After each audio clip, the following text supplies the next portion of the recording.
Ladies and gentlemen, I'm going to talk about winning workplaces. And what I really want to try to do is just try to address what makes fantastic, great workplaces. I'm going to use examples of my work and my firm's work as part of the discussion.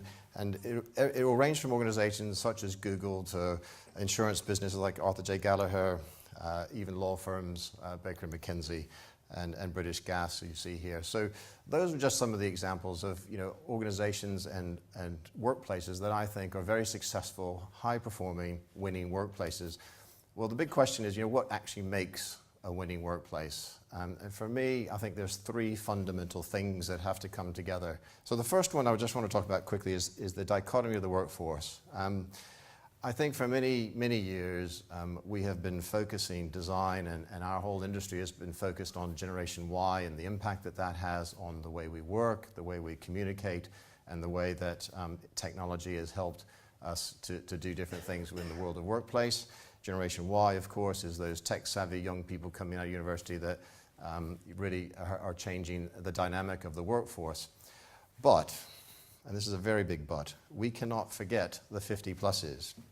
The age of what's considered the workforce in the UK is, for men, is 16 to 65. For women, it's 16 to 60. The age profile, what this actually is saying is this: by 2020, over half the working population will be over the age of 50. So we have to not forget these folks like me. This is a really important part of our workforce, and a part of that impact on the way we work and our design for offices is really, really important. So the Generation Y and the over 50s all have different styles of learning, different styles of working, different ergonomic requirements, different ways of communication, and everything else. And it's not to say, and I don't, this is obviously true, people 50 plus these days are pretty daggone tech savvy, let's face it, and particularly by the time 2020 arrives, every single person who's over 50 is going to be completely tech savvy in some way, shape, or form. I think designers, if we're talking about design, which we are, I think the design community who design product, who design services, who design technologies, really need to address all the different types of people who are working in the workforce. So whether it's innovative technologies that help support the way we work, or whether it's product design, and that could be everything from furniture to items that we use within the world of workplace to enable us to do our job, both in an office environment or outside an office environment. Obviously, today, a lot of work that we do is not actually in an office. So these things, I think, are incredibly important from a design point of view. So the design has a great impact on the way we work. So for me, this whole dichotomy of the workforce is really important. We need to address it so that people of whatever age, whatever profile can actually work and successfully work and be inspired to work. The second point I wanted to make was something that I call the in-between spaces. And I think the definition of this is basically the places that are away from your desk, that tend to support either collaborative work or concentrated type of work, or maybe other type of interaction with people. And generally speaking, I think in office design today, this is the single most important factor for us as designers to address. It's no longer about your desk. Forget the desk. Whether you have a desk or not doesn't even matter. Most people do. That's fine. The desk is the desk. The in-between spaces are the things that we as designers should be focusing on in terms of getting the brief right, getting the process right to understand the requirements, getting and identifying what is actually necessary to enable people to do things in their office environment that actually helps them become successful. And the in-between spaces idea, I think, is not just one that applies to buildings. If you look at Professor Ray Oldenburg's books, this is not a new subject, by the way, in terms of in the urban context. What makes great communities, what makes great cities, and what makes great environments of an urban scale tend to be things that some people call third places. I call them in-between spaces, and they are the places that are not the place where you work, they're not the place where you live, but it's all the other things that actually make a community. So they could be the cafes or the hairdressers, or they could be the bars and the pubs, or they could be the sports grounds or the high street. Those are the spaces in an urban context that actually make communities great. And I think there's a complete parallel between the urban scale and the workplace scale in terms of what makes a great workplace. Getting the mix of all those other things right also makes a great workplace.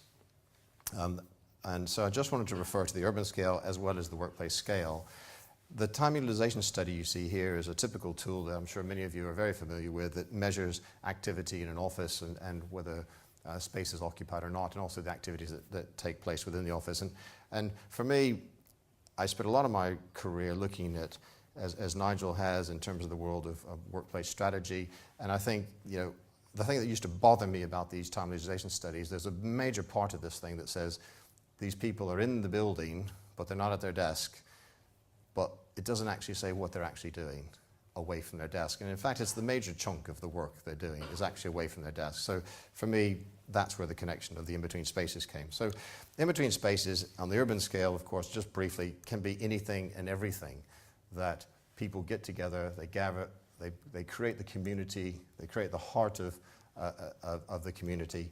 And these sort of kind of places, if you can take them down and scale them down to the workplace scale, can be beautiful, fantastic places. So in the world of the workplace, they're the places that you want to go into and get away. And I also want to emphasize, in-between spaces are not just for collaboration with other people. It's really important that we remember that probably more than half the work, so-called work, that people do in an office is on your own, individual, concentrated work.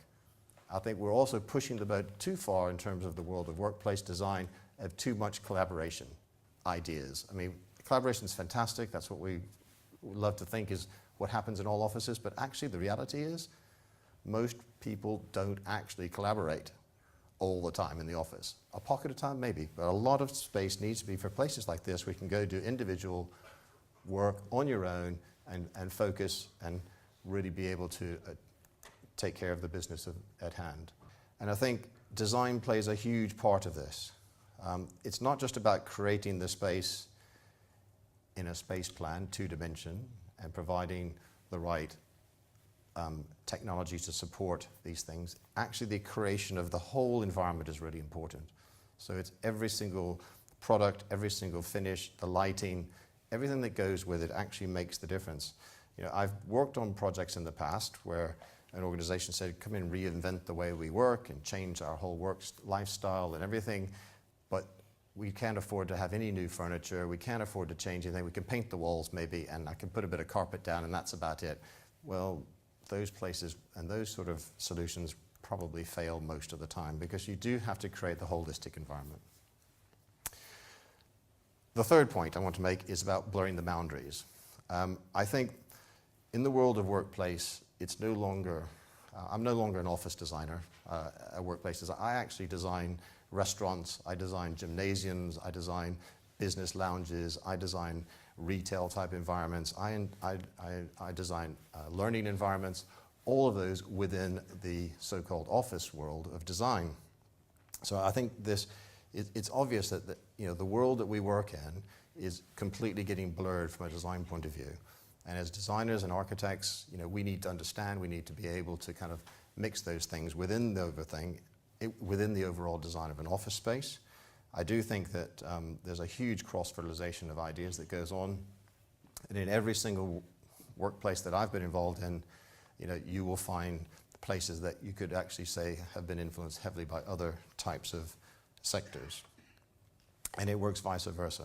Hotels are becoming more business-like, residences are becoming more leisurely, etc. So it depends on which type of sector you're in. Everything's influencing each other. So I think we need to be able to cross-fertilize these ideas. We need to be able to provide the best of the best in many different ways.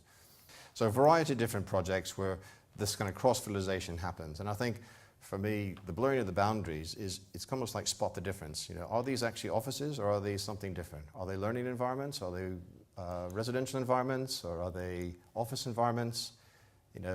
It's really hard, some of these, to perhaps tell the difference. All of these are a mix of different types of projects, and some of them are not offices, but some of them have this sort of environment that you might actually associate with an office, or you might associate with a hotel, you might associate with a residential environment or a learning environment.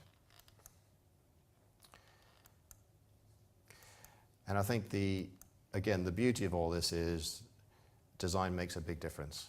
Each of these areas really has an area of expertise and an area of design that actually will make these areas quite special. and of course a direct relationship back to the in-between spaces, because generally speaking, the in-between spaces have these sort of characteristics as well. And these are in fact in-between spaces themselves. So finally, I'm just going to show you one project that I think brings all these things together, and that's for Bain & Company, who are a management consultancy business, and we redesigned their London offices, and their office is in a building called number 70, The Strand. And the building itself took out floors to open up to create double height space. This happens to be on the first floor of the building, not the ground floor, but it's the first floor of the building, so it becomes the kind of the heart of the building itself. And they use the language of the community to describe their offices. So interesting about the in-between spaces at the urban scale, this is actually called the town square. It is the major sort of gathering place. It's also the major cafe for the entire office in this location. It has other sort of areas on the main fee-earning floors. Every fee-earning floor has another little hub that they call the Village Green. So this is the Village Green, which is in simple language, it's the tea coffee point. But it is a place where people come, and it has a slightly different feel on each floor, but generally speaking, it's a similar layout, and it's a bit quirky, and it's a bit different, but suits this particular client. And each of the spaces throughout the rest of the offices have this real rich variety of in-between spaces where people come, collaborate, do individual concentrated work. Every little part of the building is used, and I think this is another kind of, aside from the whole idea of in-between spaces, I think it's, we in the UK have gone down the path of the British Council for Offices, the BCO specification, which guides the size, shape, and nature of office buildings, new office buildings. And it tends to be, if you have a rectangular building, 18-meter deep floor plates and 2.75 floor ceiling height, then that's absolutely perfect. Well, actually, it's not perfect, because I think it's perfectly okay to have buildings with quirky, unusual, and very strange kind of bits to them, and we could use them for these sorts of in-between spaces. And whether this is a learning environment or an office, who knows? It has a whole rich of different mix of things in this one single project. So this is Bain & Co. And it is one of the more unusual projects. I'm not sure every client would want all of this, and this is very specific to them. So let me just be clear about this. Not every client would want the look and the feel and the image of these sort of types of spaces, but I think the message is probably the variety of the types of spaces here, I think, is appropriate to almost any organization. And even the project we did for Google, if you look at it in 2 dimensions as a space plan, is probably not very different than a lot of organizations' space plan in terms of the variety of work settings and the way they actually work. By the way, everybody at Google has a desk. They don't have a hot desk. So as a 2-dimensional look and feel, it's the same as a lot of contemporary organizations. It's the imagination of what it actually looks like that can make it very special. So that's the whole range of different things that Bain & Co. have. For example, get down to the domestic level of looking at things like the kitchens to make it even more sort of compatible with the blurring of the boundaries sort of idea. I hope that was interesting. Thank you.